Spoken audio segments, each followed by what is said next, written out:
Video start చేసే ముందు మీ అందరికీ ఒక చిన్న ప్రశ్న. మనం తినే ప్లేట్లో ఎన్ని ఆహార పదార్థాలు రైతులు పండిస్తున్నారు? మనకు రైతులు లేకపోతే మన జీవితం ఎలా మారిపోతుంది? మీ ఆన్సర్ని కామెంట్ సెక్షన్లో తెలపండి.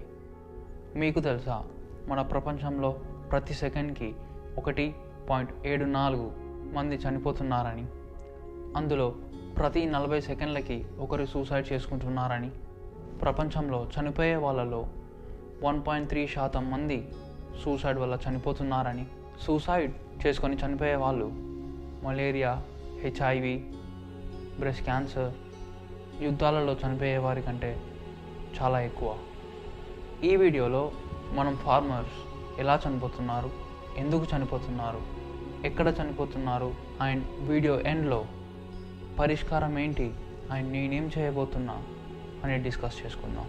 వీలైతే వీడియో ఎండ్ దాకా చూడండి. నచ్చితే సబ్స్క్రైబ్ చేసుకోండి. భారత్ ఒక అగ్రేరియన్ దేశం. అగ్రేరియన్ అంటే దేశంలో ఎక్కువ మంది జనాభా డైరెక్ట్గా ఆర్ ఇండైరెక్ట్గా అగ్రికల్చర్ ద్వారా జీవించే దేశాన్ని అగ్రేరియన్ దేశం అంటారు. భారత్లో 70% జనాభా అగ్రికల్చర్ ద్వారా జీవిస్తున్నారు. మన దేశం 2021 జీడిపిలో 19.9% షేర్ అగ్రికల్చర్దే. 2020లో 41.49% లేబర్లు డైరెక్ట్గా అగ్రికల్చర్ మీద డిపెండ్ అయి ఉన్నారు. 41.49% అంటే 581 మిలియన్. అది అమెరికా జనాభా కన్నా డబుల్. ఇండియాలో ఒక 2022లోనే 154,000 మంది ఆత్మహత్య చేసుకున్నారు. అందులో 11.2% ఫార్మర్స్. 11.2% అంటే ప్రతి 100 మందికి 11.2 మంది మన రైతులు. రైతులు ఆత్మహత్య చేసుకోవడానికి గల కారణాలు: అధిక రుణభారం, ప్రభుత్వ విధానం, సబ్సిడీలలో అవినీతి, పంట వైఫల్యం, మానసిక ఆరోగ్యం, వ్యక్తిగత సమస్యలు అండ్ కుటుంబ సమస్యలు.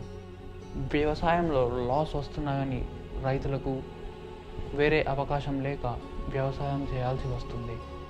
జాబ్స్ ఎక్కువగా లేకపోవడం అండ్ రైతులు వాళ్ళకి ఉన్న చిన్న భూములను కూడా వదిలి వెళ్ళడానికి ఇష్టపడట్లేదు. కౌలు వ్యవసాయం.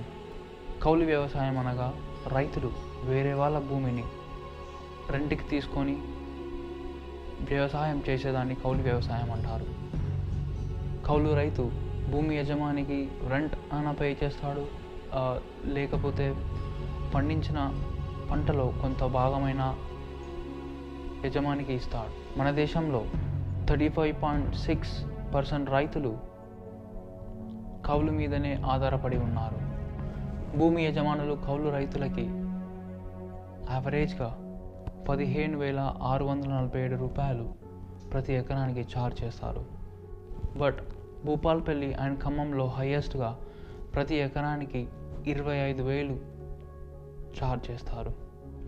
యావరేజ్గా ప్రతి కౌలు రైతుకి 2.68 లక్షల అప్పు ఉంది. 2 లక్షలు ప్రైవేట్ సంస్థ నుంచి అండ్ 68,000 బ్యాంకుల ద్వారా తీసుకున్న లోన్స్. యావరేజ్గా 24 నుంచి 60% పంటలు పండివ్వడానికి లోన్ తీసుకుంటున్నారు. ఒక 2014లోనే 8,000 మంది ఫార్మర్స్ ఆత్మహత్య చేసుకున్నారు. రైతు స్వరాజ్య వేదిక 692 మంది రైతుల మీద చేసిన ఒక సర్వే ప్రకారం ఆత్మహత్య చేసుకున్న రైతులలో 75.2% కౌలు రైతులు ఉన్నారు.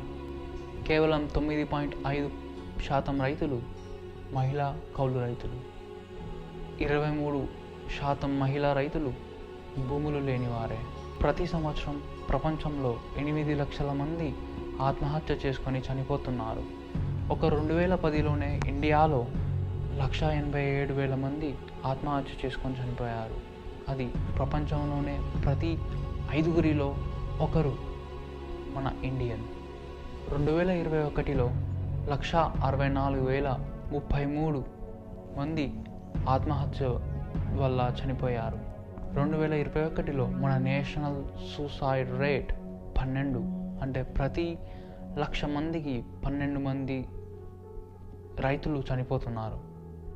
ఇండియాలో ఇంతమంది చనిపోవడానికి గల కారణం ఏంటా అని రీసెర్చ్ చేస్తే అందులో 3 విషయాలు బయటపడ్డాయి. 1, 30,000 కంటే ఎక్కువగా లోన్ ఉన్న ఫార్మర్స్. 2, 1 ఎకరం కన్నా తక్కువగా భూములున్న వాళ్ళు. 3, క్యాష్ క్రాప్స్ పండించేవాళ్ళు.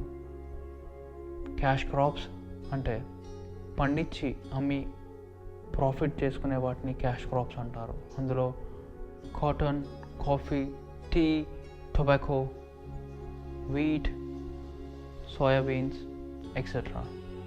ద లాన్సెంట్ అనే సంస్థ రీసెర్చ్ చేసిన దాని ప్రకారం గ్రామాల్లో ఉండేవారు సూసైడ్ చేసుకోవడానికి డబుల్ ఛాన్స్ ఉంది సిటీలో ఉండేవారి కంటే ఎక్కువగా. ఊరిలో ఉండే ప్రజలు, మన రైతులు చాలామంది ఇన్సెక్టిసైడ్స్ తాగి చనిపోతున్నారు. మనందరికీ తెలుసు కేరళ అన్ని రాష్ట్రాల కన్నా ఎక్కువగా డెవలప్డ్ అండ్ లిటరసీలో నెంబర్ 1 ప్లేస్లో ఉంటుందని. బట్ మీకు తెలుసా, కేరళ రాష్ట్రంలో దేశంలో అందరికన్నా ఎక్కువగా పురుషులు ఆత్మహత్య చేసుకొని చనిపోతున్నారని, కొన్ని సందర్భాలలో వాళ్ళ ఫీమేల్ పార్ట్నర్స్ కూడా వారితో కలిసి ఆత్మహత్య చేసుకుంటున్నారని, ఆర్థిక ఇబ్బందులు ఉన్నాయని, అవమానం అండ్ ఒత్తిడి, ఫ్యామిలీని సరిగ్గా చూసుకోలేకపోతున్నానని బాధ వల్ల చాలామంది ఫ్యామిలీస్ చనిపోతున్నారు. WHO ప్రకారం 2019లో ప్రతి 1,00,000 మందికి 12.7 మంది చనిపోతున్నారు. WHO ఎస్టిమేట్ ప్రకారం ప్రతిరోజు 154 మంది ఫార్మర్స్ ఆత్మహత్య చేసుకుంటున్నారు. దేశంలో రైతులు సూసైడ్ చేసుకోవడంలో మహారాష్ట్ర, కేరళ, కర్ణాటక, ఆంధ్రప్రదేశ్, ఒరిస్సా, తమిళనాడు టాప్లో ఉన్నాయి. అసలు ఇవన్నీ మీకు ఎందుకు చెప్తున్నా ఇప్పుడు?